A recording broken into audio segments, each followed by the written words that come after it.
بسم اللہ الحمدللہ والصلاة والسلام علی رسول اللہ. السلام علیکم. آؤ تجوید سیکھیں آسان طریقے سے. 3 منٹ سیریز میں سبق نمبر 60A یہ ہمارا آخری سبق ہے تجوید کا. تجوید کے اس میں اہم مصطلحات لیں گے، ٹرمینالوجیز لیں گے تاکہ آپ اس سے غیر مانوس نہ رہیں. تجوید کیا ہے؟ اچھا پڑھنا قرآن کو، یعنی مخارج اور صفات اور قواعد کا لحاظ رکھتے ہوئے، دوسرے اور بقیہ قواعد کا. مخارج و صفات بھی اسی کا حصہ ہے قواعد کا. مخارج مخرج کی جمع ہے، صفات صفت کی جمع ہے، قاعدے کی جمع قواعد ہے، تو آپ جانتے ہیں.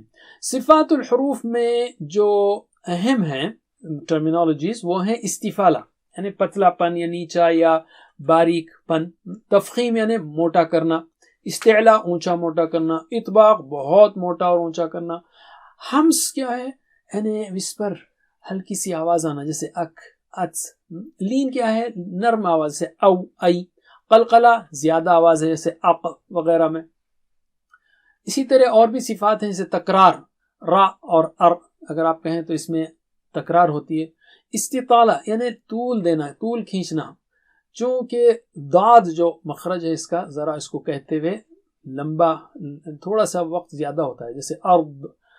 اسی طرح صفیرہ سیٹی کی آواز ہے از اس اس، اس میں سیٹی کسی. تفشی شین میں ہے آواز کا پھیلنا، یاد رکھیے شین کو زبان کی نوک میں زبان کے بیچ سے کرتے ہیں تو اش کریں گے تو آپ آواز پھیلے گی. غنہ ناک سے حرکت دینا، دو یعنی ناک سے آواز نکالنا، دو حرکت دینا.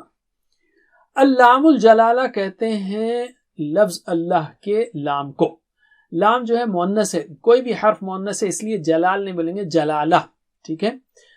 تفخیم اس میں موٹے پن کو کہتے ہیں اور ترقیق باریک کرنے کو. اللام الشمسیہ یعنی شمسی لام اور اللام القمریہ قمری لام. ٹھیک ہے. تو شمسی حروف اور قمری حروف اسی کے تحت ہیں. را کے بھی 2 قاعدے ہیں، تفخیم یعنی موٹا کرنا، ترقیق باریک کرنا. نون الساکینہ، نون مؤنث ہے اس لیے الساکینہ، اور تنوین یعنی ان 2 زبر 2 زیر 2 پیش کے لیے تنوین ہے. اظہار، اخفاء، ادغام، اقلاب، یہ 4 قاعدے ہیں. اظہار یعنی بتانا، ظاہر کرنا، اخفاء یعنی چھپانا، ادغام یعنی ملانا، اقلاب یعنی بدلنا. اور المیم الساکنہ کے بھی اظہار، اخفاء، ادغام 4 میں سے 3 اس کے بھی ہیں.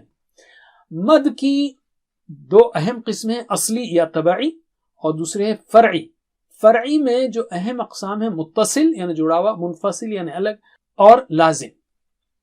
الحمدللہ ہم نے تجوید کا بنیادی اور اہم قواعد والا کورس ختم کر لیا. قرآن کو تجوید کے ساتھ پڑھنا قرآن کا ایک اہم حق ہے. دوسرے حقوق ہیں اس کو سمجھنا، غور کرنا، عمل کرنا، پھیلانا، اس کا کچھ حصہ یاد کرنا تاکہ نمازوں میں پڑھا جا سکے. سمجھنے کے لیے آپ ہمارا کورس آؤ قرآن و نماز سمجھیں آسان طریقے سے کر سکتے ہیں. صرف 20 گھنٹوں میں آپ انشاءاللہ 50% قرآنی الفاظ کو سیکھ لیں گے.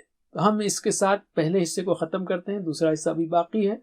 ربنا تقبل منا انك انت السميع العليم وتب علينا انك انت التواب الرحيم واغفر لنا انك انت الغفور الرحيم وصلى الله تعالى على خير خلقه محمد وعلى اله وصحبه اجمعين برحمتك يا ارحم الراحمين والسلام عليكم ورحمة الله وبركاته. Please visit understandquran.com for our courses on Read Al-Quran, Learn Tajweed and Understand Al-Quran, and for one-to-one learning. Jazakumullah khair. Wassalamu alaikum.